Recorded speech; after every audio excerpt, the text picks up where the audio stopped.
Today on WBLN News, Donald Trump causes turbulence in the GOP presidential race, new violence hits southern Israel, and Belen celebrates a Rubik's Cube competitor. All this and more coming up right now.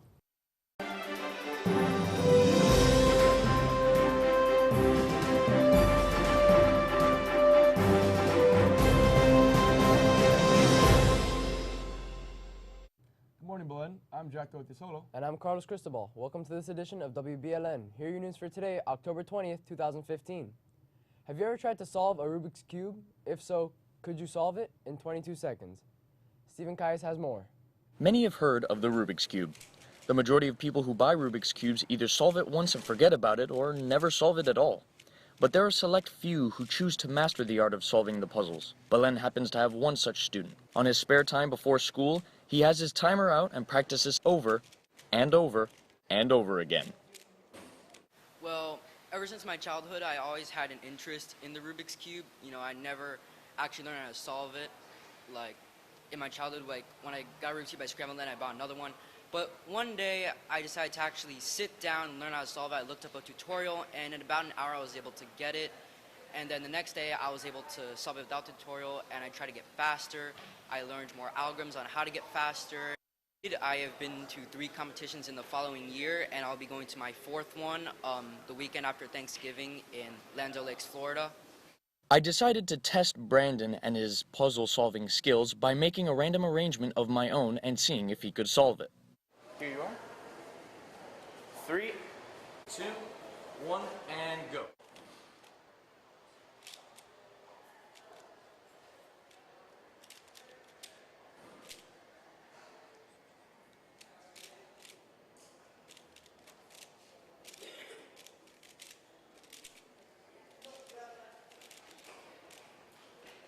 Think you have what it takes to beat his record? For WBLN, I'm Stephen Kayes. Thank you, Stephen.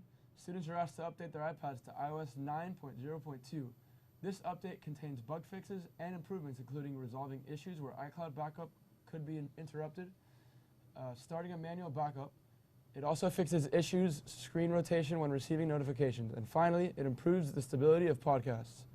Students should update your iPad to iOS 9.02 by October 24th. If you do not update your iPad by the deadline, you will be prohibited from accessing the internet. Picture retakes will be taking place Wednesday, October 28th, during the 3 lunch periods in the school art gallery. Students wishing to retake their pictures must bring the original package as well as a $20 fee. Please remember to bring your gala jackets to the art gallery for that day. For more info, please contact Ms. Collins in room C206. Also, for seniors, the deadline to reserve senior pages is fast approaching. Contracts are due October 22nd, and anyone wishing to purchase a senior page will not be able to do so after that date. You can download the contract on the Belen homepage, and you will need it to reserve the page and turn it in with payment to the Echo's yearbook office. Attention students, do you need to complete some community service? Well, the Parish of Holy Rosary St. Richard needs volunteers for their International Food and Art Festival on November 7th, 2015. They especially need juniors and seniors to help out with the parking situation, but they also need help in many other areas. They're located at 7500 Southwest 152nd Street. Please contact Jerry Chouette at 305-253-9681 to schedule your shift.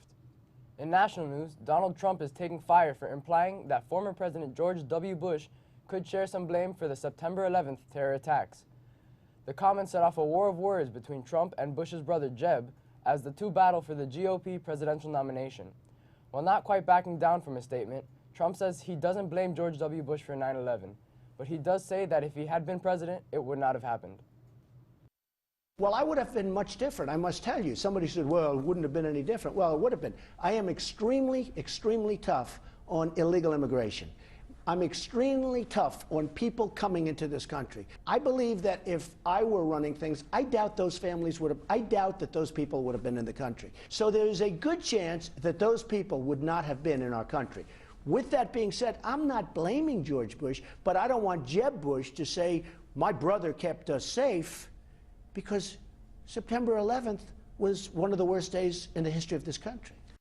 Jeb Bush pushed back against Trump's comment on the CNN State of the Union on Sunday.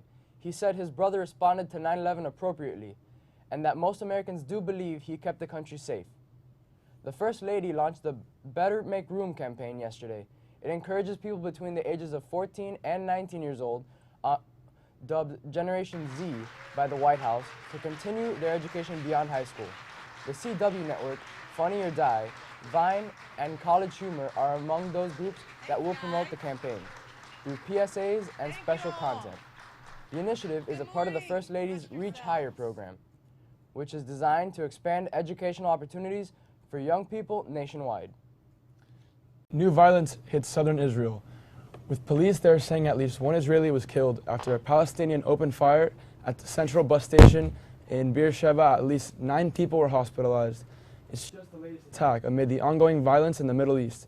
In the midst of the conflict, Joseph Dunford, U.S. Chairman of the Joint Chiefs of Staff, arrived to Israel for a meeting with Israeli Prime Minister Benjamin Netanyahu, who spoke of the importance of the alliance between the United States and Israel. Thank you. General, I want to welcome you to Israel. I think it's significant that your first foreign visit as Chairman of the Joint Chiefs of Staff is to Israel. That's an expression of the tremendous alliance between Israel and the United States. It's needed at all times, and especially at this time. Egypt held the first phase of its parliamentary elections on Sunday. The country's president touted the vote as a major step toward restoring true democracy, but many of Egypt's 27 million potential voters don't see it that way. And Nick Rocco reports. Jahad Adel was 14 years old when the revolution swept Egypt. Now, 4 years later, she's voting in her first election. But her wish doesn't seem to be coming true. So far, polling stations, for the most part, are empty. Not nearly enough to reflect the 27 eligible voters. On Saturday night, President Abdel Fattah el-Sisi urged Egyptians to vote.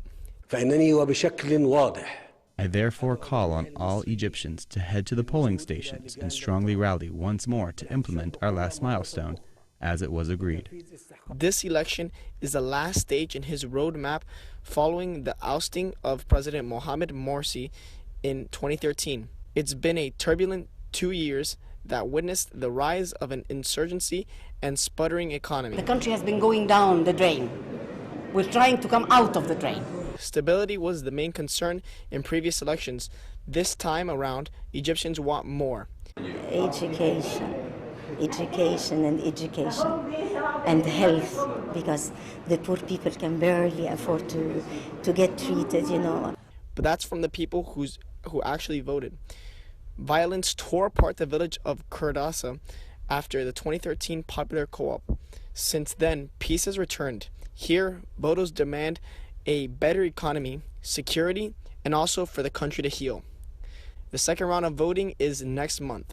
Egypt is expected to have a new parliament by the end of the year. For WBLN, I'm Nicholas Roca. Now to Carlos to see who's meeting this week. Thank you, Jack. It's business as usual. Here's who's meeting. ASL will be meeting on Tuesday, October 20th in E210. You can contact Senior Jonathan Garcia for more info. Science National Honor Society will be meeting on Tuesday at 3 p.m. in the Coscuela Dining Room. History Club will meet Tuesday at room H221 at 3 o'clock. The Robotics Club will meet Tuesday and Thursday at 3 p.m. in the Engineering Room. Speech and Debate will meet Tuesday and Thursday at 3 p.m. in room F210. The Music Appreciation Society will meet Tuesday at 3 p.m. in room G201. The Astronomy Club will be meeting Tuesday night at 7:30 in the Observatory.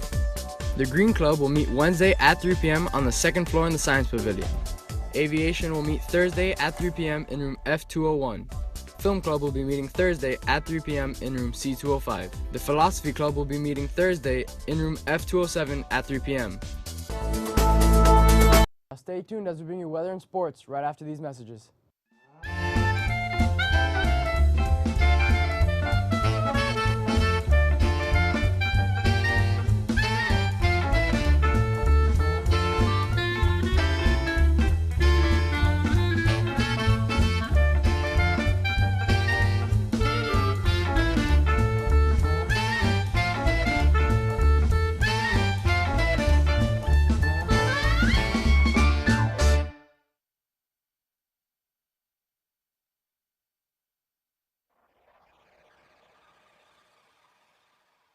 Seeing people through God's eyes changes how we respond to them.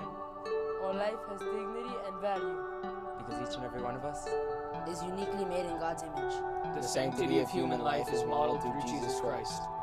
who said, "Whatever you did for the least brothers of mine." You did for me. Don't be silent in the face of injustice, but be a voice for those who cannot speak for themselves. Make sacrifices, embrace all, and let us see people as God sees them. Every person is made in the image of God. So reach out and speak for those whose voices aren't heard. This is what it means to be pro-life.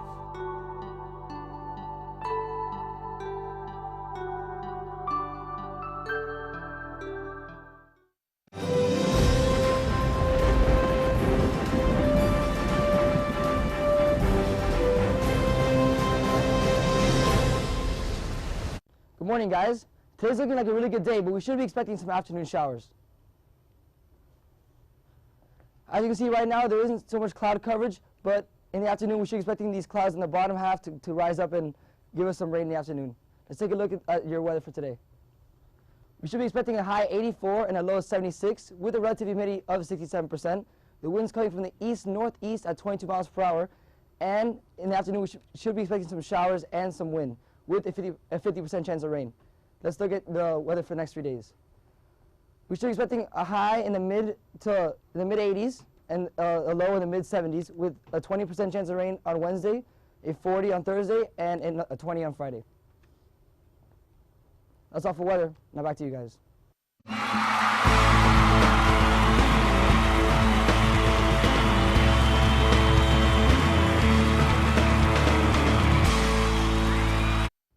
Thanks, guys. The varsity golf team finished its season yesterday with a 5th place finish at the District Regional Championship, held at the Lago Mad Country Club. Leading the Belen team were Enrique Villa and AJ Martinez with rounds of a 78 and 79. It was quite a chilly start as the Belen Jesuit crew team traveled to Boston to compete in the Head of the Charles Regatta. Since its origin in 1965, the Head of the Charles Regatta has welcomed the world's best crew teams to the banks of the Charles River for the ultimate 2-day rowing competition. Belen placed 12th out of 65. Congratulations to all rowers. Congratulations to the middle school blue and gold volleyball teams who participated in the ACC tournament this past Saturday.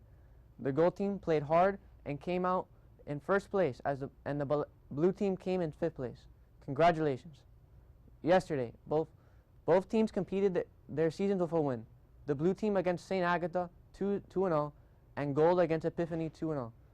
Middle school basketball tryouts started yesterday and will continue today at 3:15 p.m. Please meet in the gym. All participants must submit a completed physical form prior to the first day of tryouts.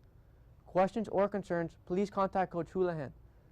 There will be a mandatory sign-up meeting this Wednesday, October 21st at 3 p.m. in the room F207 for anyone interested in trying out for junior varsity or freshman basketball. Varsity basketball tryouts will begin next Monday, October 26th in the gym at 4:30 p.m. You must have a completed physical and all the required forms prior to the first day of tryouts. All forms and information can be found on the athletic webpage. All sixth grade junior varsity and varsity soccer teams will have practice every day this week at 3:30 p.m. to 5 p.m. The middle school football team is scheduled to play against Somerset Academy. Game time is 4 p.m. The 6th grade football team plays at Benjamin. The bowling team will be participating in the district championships held at Bird Bowl. Wrestling conditioning begins at 3:30 p.m. All grades 6 through 12 are welcome to participate. That's all for sports. Now back to you guys. Thank you, Nick. Remember, you can purchase your pink ties and other items at the Wolverine Den. The pink tie can be worn throughout the month of October. Registration is open for the 3rd annual Battle Like a Wolverine 5K. Register early and save money on registration at www.battlelikeawolverine.com. Be sure to follow us on Twitter and Facebook for all the latest news and pictures. I'm Jack Solo. And I'm Carlos Cristobal. From everyone here at WBLN, thanks for watching and stay golden, Wolverines.